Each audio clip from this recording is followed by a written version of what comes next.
we're gonna have to. We're gonna. Yeah, we'll have to. That'll get the whole piece made. You know what I'm saying? But then I'll have to find out because I found out the place that has the. We're down. We're going past Only Road, Bob's Gun Shop. But yeah, Knew I that was found a the place spot. that has the whatchamacallit, the lab made diamonds. But I gotta go through somebody else because I don't have an account with them. But I'll check and see the price on those. But I know it's gonna be way cheaper than the diamonds. You know what I mean? Yeah. All right. As soon as you bring it, I'm going. The day you bring it, I'll probably get the gold either that day or the day after. I say basically give me like once you give me the money, about 2 to 3 days at the longest, it'll be ready. All right. All right. No doubt, my G. Basically. Coming up right now, after we go through the light, you see that place that says push Yeah. right there on the left? That was Your the jewelry second spot. location. I knew about this spot. Yeah. Yeah, it stuck out to me. And When we he, were when he down said here. something about it, I said, "Yeah, I know of this place. I remember it." We were down here, and basically when we came down here, this wasn't the art district yet. Right. No, hell no. This shit just was that last year. This was some. It was rather not. I'm not going to say dilapidated, but it was up and coming. Mm-hmm. You know what I mean? So we actually had to move here because when we were on the 200 block, they were doing construction, and when they were doing the construction on the building, they actually ran the restaurant that was next to us, where Selden Optical is. They ran the restaurant out of business, and when it was time to renew our lease, they said that a restaurant was interested in coming in, but they wanted to take over that place that we had. But they didn't do it then. They eventually did it, but they didn't sign us a new lease, so we had to come down here Gotcha. because we wanted to stay on Granby. Oh. What you're doing is what you're doing, but you don't need to be doing what you're doing. So why you just don't work at the store full time? And I was like, man, job wasn't my thing, you know? And I loved doing jewelry I was passionate about doing it. So I wasn't really thinking about doing it for a career. But I said, okay, got into it. So I was at the store every day. And the more I was there, being that I was the jeweler at that time, because before I came there, majority of the stuff or all the stuff we would have to send out. Yeah, make the right. We would have to send out, but since I was there every day, we started to get a lot of stuff was done at home, you know. So it just began to grow and grow and grow, you know. And I did it for the love of it. Let me ask you this, because is I was gonna ask you about why jewelry, but I could definitely see how life, could take you in those different directions. But so where you originally from? From Harlem, man, Foster Projects. We gotta keep straight through this light. Foster Projects, 114th Street, Lenox Avenue, 70 Lenox. Big shout out to Foster. Now coming up to Granby Street right here, we're gonna make this right. And you see where Grace O'Malley's is? Right there. Yeah. That was actually my store. 211 and a half Granby Street. Okay. That's where we first originated from, and right across from it is the Federal Building. Yeah. Okay, so you was Right in front you of the was, Federal you Building? was in downtown making it happen. Right there. And at that time, when we first started, they haven't even opened this yet. And if we keep going straight down across Bramilton Avenue, we'll run into my other joint. But when we got down here, it was still So we can drive up, see the other one, come back down this way. and then Okay. a check out walk-through mall, because they were still walking through here and stuff like that. The traffic wasn't deep down here. We caught it at the end of its heyday and right before the beginning of its new heyday. Mm-hmm. So there was a few stores that was open down on Granby Street, but it was basically a ghost town. Mm-hmm. You know, they had a sneaker store. They had a Chinese store down here that used to sell like nunchucks and stuff like that. You know. And what year was this again? This was 1989. 1989. Oh, Yeah. okay. I think that's when I had just got here too. Because I came down here originally to go to Norfolk State University. The doors finally closed on this location, I want to say 2010, 2011, something like that. Because I came back off the road, because I did leave the store for a brief moment, because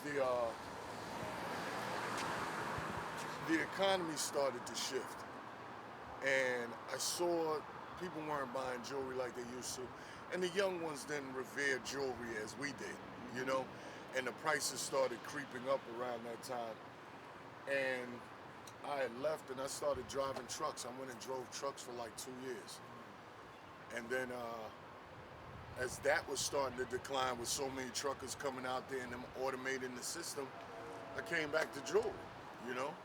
The first piece of jewelry that I made,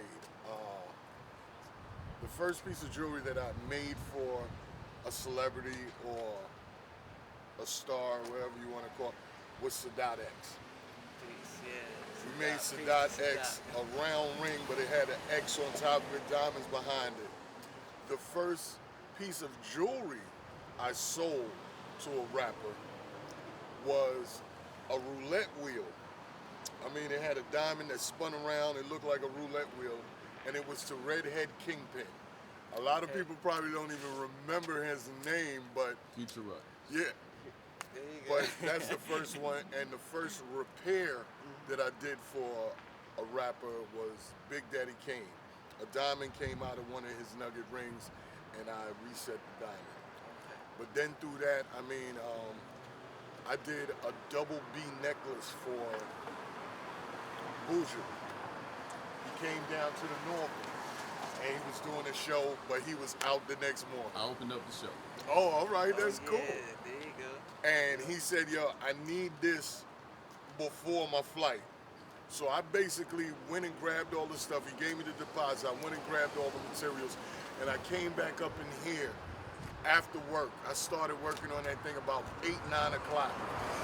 Stayed overnight in the store and had it ready for him to catch his 9 o'clock flight back out. And there's a couple of pictures with it. When he came home, he had a new one made.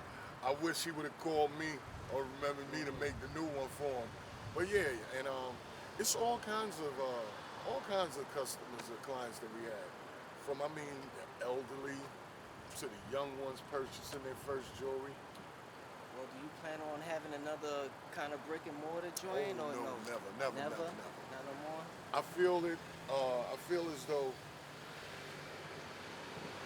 I got everything that I could get from the people. Like, I have my own little studio set up in my house, and a few of my old clientele I do still do things for. So it's one of those things where I'm an exclusive jeweler. It's like, if you know me, you could get to me, you could get something done. But I don't want to be available to the public. You know, Okay, I got you. when I go down, I want, you know, just like I'm an artist, just like my artwork, you know, they say artists get famous when they die.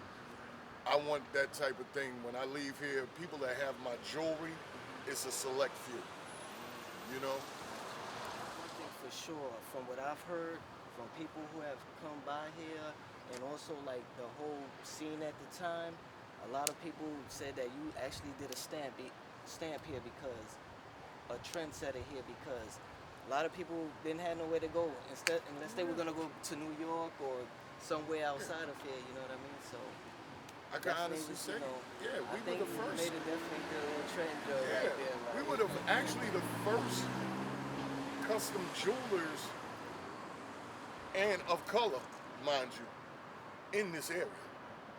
You know, we were doing the high-rise name rings, the name plates. We were the first ones that bought gold teeth down there. Actually, Blue was actually the first one. Him and Blue and damn it, Blue is actually the legendary Blue. Big shout out to Blue. He's the one that actually taught us all the game about jewelry. We all learned under Blue. Blue, Suave, and Tex or Tron. I can't remember which one, but Blue was actually the first guy. And Eddie, they were neck and neck, but Blue beat him to the finish line of being the first ones to ever make gold teeth in New York. To ever make gold teeth. And we're talking not as dentistry, as mouth jewelry. And he passed it on to everybody in the crew that wanted to learn. And that's how I really got into it, because that was my first venture into making jewelry. And that's when I found out it was just waxing, casting, polishing, cleaning, setting. You know what I mean? So do you consider it an art or just a love or arts and craft? Or like, what's the definitely science behind art. It's definitely art. With anything, I feel, and this is my personal feeling, anything that's done with your hands is art. Because you're creating something. Because you come to me and you give me your vision in words or either a sketch the best way you can. Now I have to take that image or your words and make it into a solid piece. It's just like if I was doing a bronze statue or bust or something. Basically, the techniques are damn near similar. But yeah, I'm doing it in a smaller version, and I'm giving you what you want, but it's in a precious metal, you know? I told people, they said, well, what can you do? I'll put you on a piece of gold if you got enough money. I will make a carbon copy of you and have it so you could put on a chain or stand it on your mantle or anything. I mean, as long as you got the money, anything can be done. Yeah, I feel you on it. Fucking, you know? Color the medallion up in diamond, colorful diamond. Oh yeah, yeah. The jewelry game has gone. Yeah, I've seen they far out there.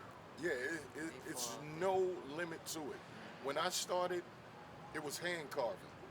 You would basically take a piece of wax,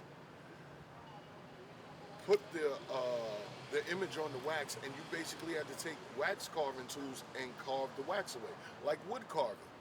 But now you're taking it from a flat piece of wax and turning it into a two-dimensional figure. And that took time. And that's how I learned. But now you got 3D printers, you got drill presses.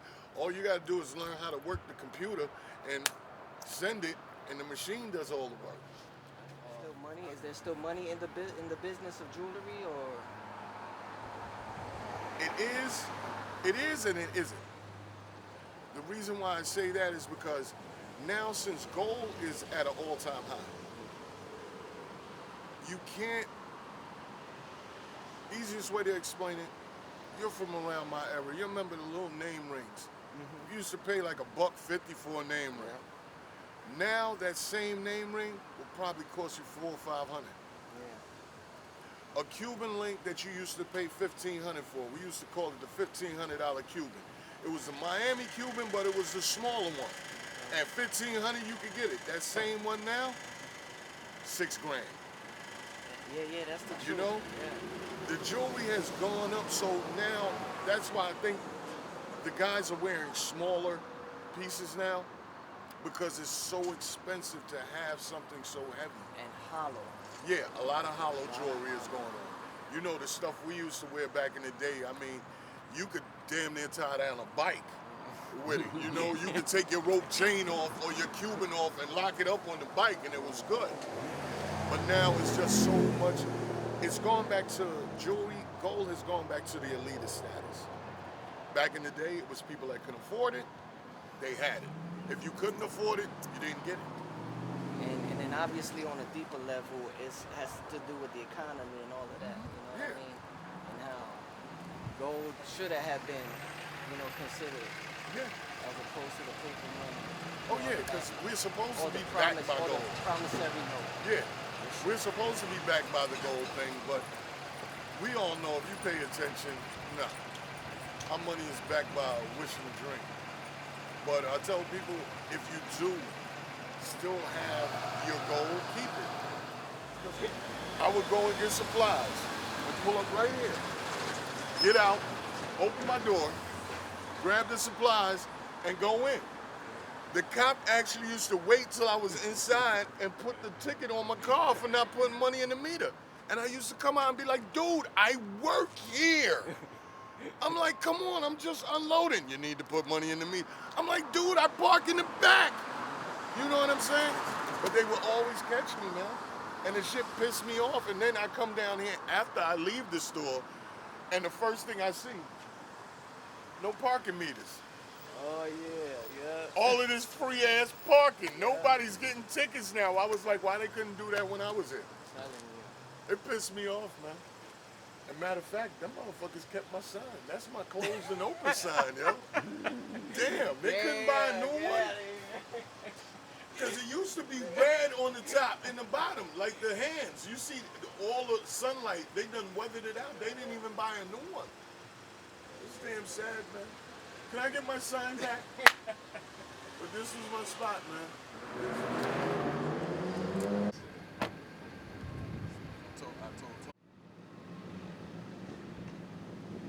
Needs to jump into the entrepreneurial world because even though everybody's not meant to be a boss, you shouldn't aspire to be a worker all your life. Right. You know what I mean? That's right. And a lot of people just don't go for the, I guess they don't want the pressure, or they think it's too much responsibility, so they go away from it. But I'm like, yo, jump in the pool because you don't have nothing to lose because it's your life. I mean, when you're your boss, if you don't understand business, when you become your own boss, you see things differently. You don't know the woes that an owner goes through with his company, you know? Oh yeah, and it's a whole different mentality from an owner's perspective, and for somebody that's working for minimum wage, you know, Oh yeah. or whatever, you know. It's But just even not minimum wage, you have people that are just, some people are lucky to be passionate about the career that they chose, and they get compensated well. Like Yep. some IT guys, some of them make like 6 figures a year. Mm-hmm. Now, if you're doing it, I tell people, if you're just doing anything for the money, you need to reevaluate what's going on. Bingo. Because money should not drive you to do a job. I feel. That's my personal opinion. Because if money's the driving force, so that means if you get no money, that means that you're not going to be happy doing this, or you're not going to give it your all. Because money is your degree. Money is your temperature.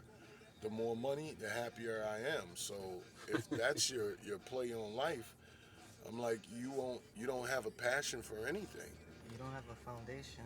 you know? And I'm like, me personally, I couldn't live like that because I forgot the guy that made the quote, but they said, paraphrasing that, it says, if you do something that you're passionate, no, he said, take money out of the picture. If you didn't have to pay bills or anything, what would you do in life? And he says, once you find that out, that is your career, and it's just a plus that you get paid to do it. Right. You know? I love to draw. I mean, drawing is my passion. Making jewelry is a passion of mine. My newest passion is writing.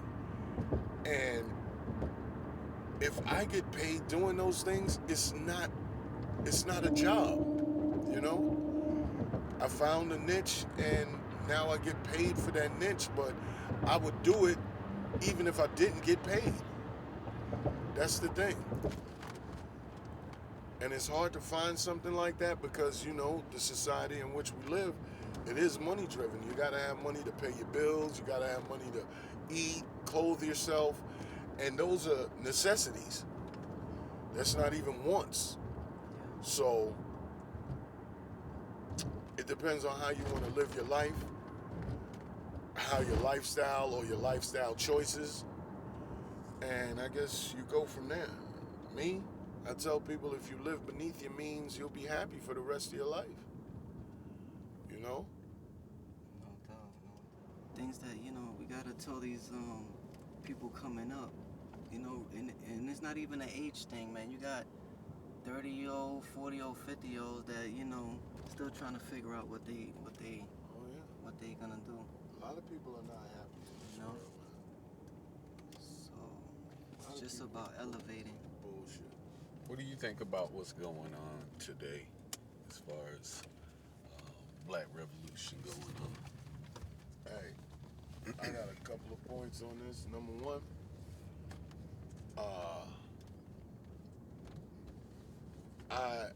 I'm for it, I'm for it because I know the real thing that's going on. A lot of people think that it's our people out there that are starting the fires and looting and everything.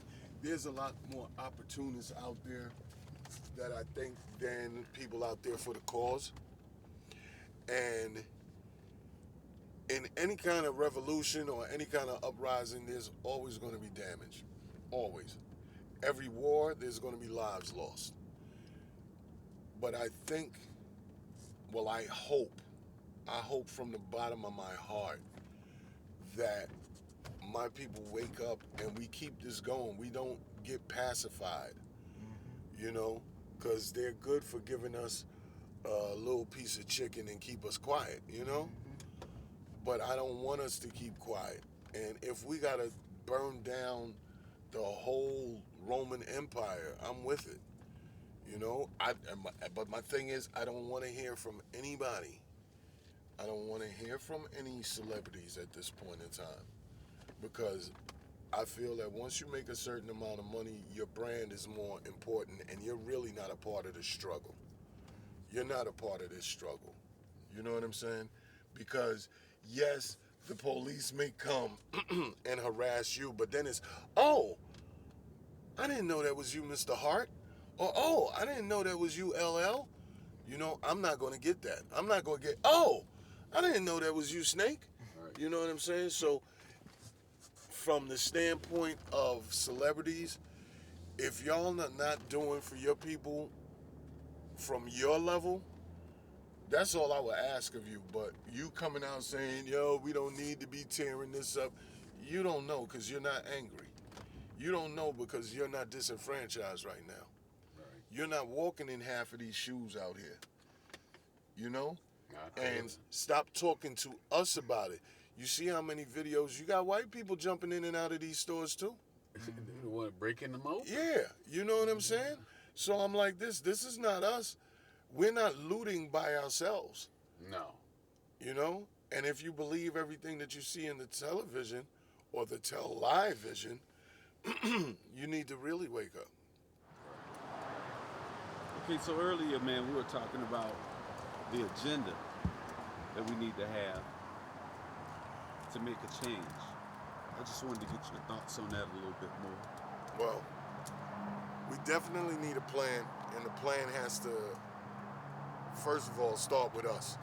And when I say with us, I mean from the home and the family, then to the community, because I come from Harlem. I used to be on the tenant patrol, you know what I'm saying? And we actually used to watch the buildings, me and my boys. We used to walk the perimeter, make sure that the buildings clean, make sure that the grounds were clean, even though maintenance used to do that. But if we saw some stuff, we pick it up, Because if you care for the surroundings that you live in, it just shows more love. And we have to start building that village again. Right. Because it takes a village to raise a child, and we got away from that.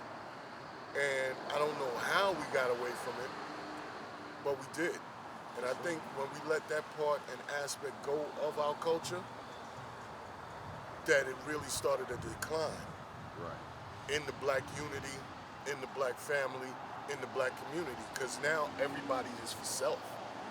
And it's no more, I got your back. Right. Like I did a live and I told people one day, my mother, we had just went grocery shopping.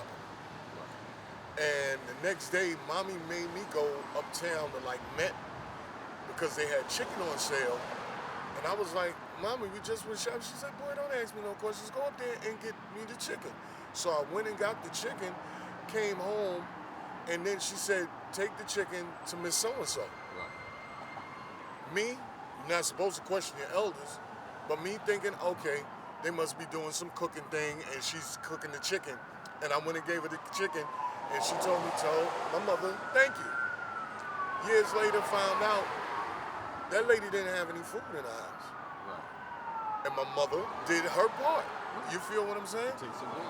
That's what we're supposed to do for one another. That's right. We're supposed to, I got beat by all of my mother's friends if I did something wrong. Right. And I I didn't know. I didn't scream at him, didn't curse at him or nothing because I respected my elders. That's what we were taught to do, respect the elders. Right. And that kept the unity, man.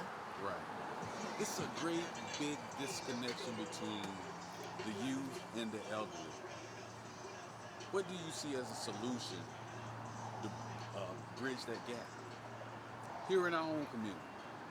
It's going to take both sides. One, we have to erase that image or the thoughts that we have of the young generation. Because the majority of us is like, yo, they ain't got no sense, this, that, and the other. And we got to realize it's our fault, you know? And once we take that responsibility and outreach the hand and tell them that we there to help, what they have to start doing is to look back into us and stop feeding into their social media, you know? Their social media deems it a man of my age. I'm 53 years old. If I ain't got no money or nothing, oh, you ain't saying nothing. They like, yo, forget what you had, what you got now. Right. You know what I'm saying? And I understand that, but they don't know the jewels that I have to give them.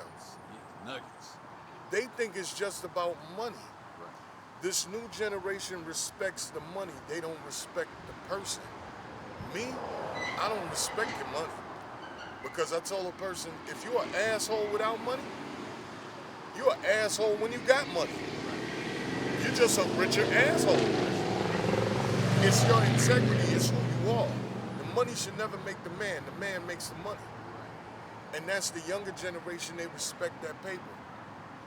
If I'm dressed like this and I pull up in an old beat up Honda Accord, paint chipped off, dents in it, they gonna look at me like, But let me be dressed like same way, but I jump out of a Bentley or I jump out of your joint. They like, oh, he getting it. I might not have a dime in my pocket. Right. But they They don't see what they wanna understand. see. Exactly. They see what shines. They don't understand that when I came up in the street, it was all about, yo, you shine, but you really shined out of town. Right. You know, you did your little stuff in town, In North but Carolina. yeah, you know what I'm saying? You would come down and you would be looking, you know, one of the biggest guys I knew, and I won't say no names, but when you saw him in New York, he looked like a bum, but he was one of the richest motherfuckers in the game. But he would look like you wouldn't look twice at him. If you didn't know him, you wouldn't look twice at him, you would walk by him. Because the name of the game is get it and keep it, not get it and give it away. Right. You know, the story is supposed to be sold, not told. But now that you know that, you gotta know that you're still a person if you don't have on your jewelry or your Gucci or your Louis or whatever. You know what I'm saying? You still have to have the same stature. Right. You gotta walk tall if you got on a Kmart wife beater or when you got on a Versace shirt. That's right. You're still supposed to have the same walk. But I tell people, if your walk or if your attitude changes because you done put something else on or you jumped in something, dude, you're not being true to yourself. That's it. And that's where it all starts. It's like a round circle. Once you're true to yourself, that's when the household starts to get together. That's when the community can start building once again. Because if we don't get that love for each other back, man, we're never going to make it. This is just going to repeat itself. Right. And it's going to be worse. So you could get those benefits, and you know, which is nothing wrong because you have to start and you have to live, you know. Well, see, we're victims of our environment. See, when you were speaking about your brothers and the OGs on the street teaching you shit, that was what they knew. Oh yeah, absolutely. And what they basically were teaching you was economics. They were teaching you and training you on how to be an entrepreneur. They were letting you know that, yo, whatever product you get, whether it's illicit or something that you purchase wholesale, it's always a hustle. They may have taught you how to flip an eighth into an ounce and an ounce into a fucking quarter, but it's the same mechanics if you selling umbrellas on the corner. Now, Understood. Yeah. But check, let's get to the point though. The point is where we at right in here and now. oh yeah, So but that now- all came from them too, because see, Yeah, absolutely. the thing is, once they taught you that, it opened a third eye, another door that we didn't even know that we had. Because they couldn't teach you about the credit and stuff like that, because their whole plan was, I'm gonna make enough money that I ain't gotta worry about credit. You see what I'm saying? And that entailed put into us, we started looking at things differently. We started looking at businesses. We started looking at trying to have businesses. That they put the entrepreneurial spirit in us. And when you talk about the boys and girls, yeah, they learn how to live off the woods and all of this, that, and the other. But we have a whole different line of survival than they do. And sad to say, I think that it's more advanced than them. Because see, the whole shit is, they teach them how to live off the woods and everything, but we're not living in the woods right here. And I guarantee you, if it came to that part and we had to go into the woods, we'll still make it. It won't be a problem. Because that life and that line that we've been fed has made us very ingenious or intuitive and very creative. You drop a black man from the hood in the woods, he's not going to die. Coming out with a chin. Hell yeah, he's not going to die. Don't No, believe see, that hype. You tell him Don't that, believe that hype, brother. but it's like I told my children. You know? My children Like you say, know don't what care I what did. you did in the past. What you doing now? You know, my kids know what I did. And I tell them that so they can see where I came from and let them know that, yo, dude, you don't have to go that route. You know? I went that route because I'm an honest and true believer that everybody is born for something. You know what I mean? Like a pimp. I forget, Iceberg Slim. He say, no, you're not. Pimps ain't made, they're born. You know what I'm saying? And I believe that with every form or every piece of society. Even dudes on the corner. Some people now, people are on the corner because they can. Back in the day, you had to be a real guy to be on the street. It wasn't no half-stepping. You know what I'm saying?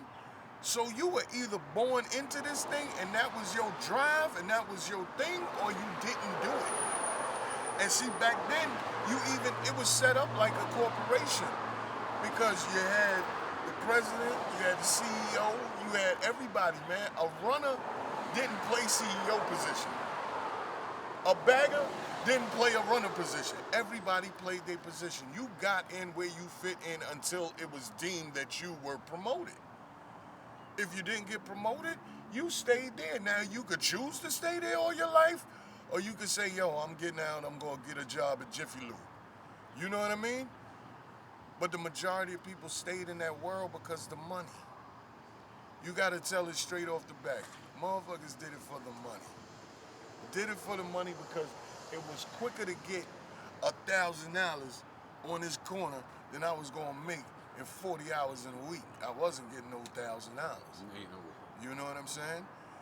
And it was harder for me to go to these interviews to get that money. The first job I ever got, real job besides when I did summer youth, first job I got was through a hookup through my mom's. One of her girlfriends worked in the HR department and got me a job working at Orbex. You know what I'm saying? got me a job working at Orbex doing, I was just cleaning, a janitor. You know what I'm saying? That was it, $9.66 an hour in 1985, bro. Making $9.66 an hour, work from 2 in the morning, no, 3 in the morning to 2 in the afternoon, or vice versa. And that was a summer job. And when I went to the joint, she said, go downtown, go see my friend. I went downtown to see her. She said, just put your name on the application. I put my name on the application. She gave me the address. She said, go talk to so-and-so. They're going to ask you to join the union. Tell them you're going to do it after summer. But don't tell them that you're leaving and going back to school. I said, okay. And that's what I did. Next job I got, it was all either family or because I knew somebody. So the first real job that I ever had was when I started working for Blue Uptown in Blackness. That was the first joint that I ever worked for and got on my own merit.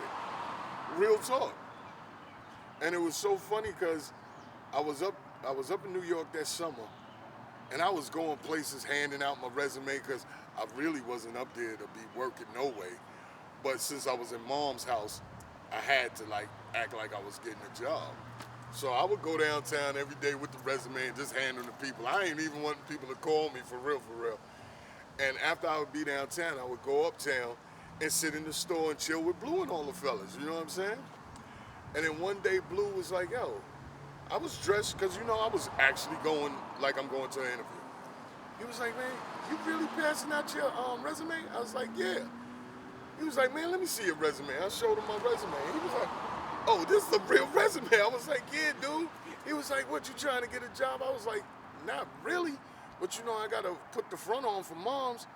So the way he started me working, he was like, yo, you're the only one that live in Harlem. The store's in Harlem. We all live in Brooklyn. Yo, I'll pay you just to come and open the store. I was like, all right. So I'll wake up every morning, go open the store and set it up. And then when he come, I can either keep staying there or I'll break out. So I was so intrigued with the stuff that was going on because Brutus, he was the jeweler then. And I was seeing him cutting nameplates out, and I was like, wow. And Brutus said one day, yo, you'll be nice at this because you could draw. And I said, why you say that? He said, you just draw the name out, and then it's like tracing with a saw blade. Hey, yo, let me say that, did you go through that graffiti stage? Oh, fuck yeah, yo. Yeah, Yo. 'cause we all know how this is, pal. We all know how this is. Yo, I used to be hard on that. Duster, Scene, they my two favorite, Futura 2000, Dondi. I actually saw the hand of Dondi when it was fresh on the train. I used to run around with my black book and everything. You know what I'm saying? Back in the day when I first started, I used to tag Sinbad. That was my name. Moms found out and started seeing Sinbad up in the building. She was like, boy, if I see that shit again, I'm gonna kill you. So I went from Sinbad to Rebel. And I got down with TNS, the Nasty Six. JR used to run that from the Rocksteady crew. He tagged up in my book and shit, made me down, so I was bombing TNS everywhere and shit, you know what I mean? You remember World Famous? All of them, man. Yo, son. I still go past 106 is 106, the Hall of Fame.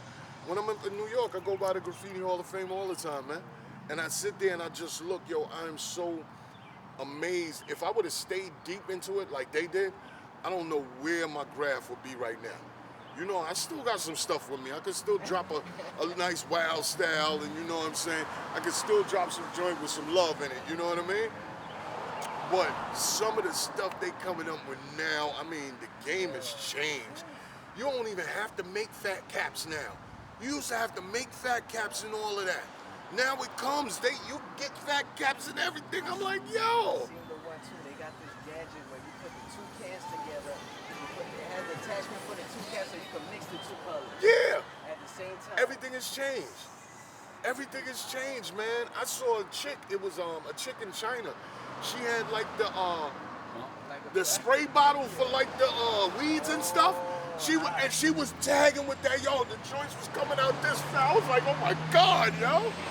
It still gets me off on Instagram. It's a couple of graffiti dudes I follow, man. I still get hype on that. My son, matter of fact, he called me yesterday and he said he was inspired to do a fuck the police tag. I said, son, you got me thinking too. I think I might break out my black book and do one too, man. You know what I mean? But the graffiti, that's what led me into the jewelry, really, man. Everything that I did led me to jewelry. I really feel, because my art was what it is, and jewelry actually helped me develop my art, because that's why I came down to Norfolk State for. I went there for graphic design. I said, if I'm going to go to college, I might as well go for something that I like. So I would love art, so I went for graphic design. I hated doing portraits. Hated doing portraits because you have to be perfect with a portrait. And me coming from the graffiti background, I want to flow, you know what I mean? So portraits made me have to zoom in and pay attention to lighting and shades and all of this, that, and the other. And it actually helped develop my art even more. Now, I do portraits now. They're not my favorite, but with all the shit they got now, it's so easy to do a portrait right now. You know what I mean? A lot of stuff that helps you. Hell yeah, you got light boxes, all of this stuff, man. It's like now I don't have to worry about the outline no more, the hard outline, because I could just do that real quick, and now it's me just going in and just shading. You know what I mean? But I try to stay away from a lot of the gadgets because I still want to stay authentic. Just like with the last piece I made for my man Ron. Usually I'll draw it out, I'll send it to my guy, he puts it in the computer, made perfect. I tell him the dimensions, made perfect. He said, nah, man, I want you to do it. And I was like, my man, you know that's gonna take me a little while longer, right? Because I'm doing this by hand. He was like, yeah. And I said, dude, you know it's not gonna be perfect because this is my hand. And he was like, nah, man, that's what I want. He said, I want to be able to say, yo, Snake made this. So I took my time and I got it as perfect as I can. It's beautiful when you see it, but me knowing where the mess ups or the flaws are, I can see him jump straight out at me. You know what I mean? But he loves it. And I'm glad he loves it, but I'm like, damn, I wish I could have did this a little bit. And then I could have went over here and did this, you know? But it's me being a perfectionist with my craft. I'm my worst critic, always, and I still am. And I think when I stop being my worst critic, I have to stop drawing. I will have to stop doing it. All right, this for all of you that don't know me, and for all of you that do know me. This is Snake. I call myself Snaky Baby. I'm that Harlem cat. You know I come from Harlem, and down here in the Norfolk VA, representing Superstar Jewelry from 1989 to the day I die. You can catch me on my social medias at Snaky Baby at on IG, and Joseph Goodrich on Facebook. And all right, and Facebook is Joseph Goodrich. Check me out. If you want to see some of my jewelry designs, you could go to Original Designs of VA on Facebook. And big shout out to Lee Beats Production. I said .com. You might need to get that .com, man. All right, you got the .com. So they got the GoDaddy, so you can hit them on the .com too. You know what I'm saying? Thanks, man. No doubt, baby. Awesome, man.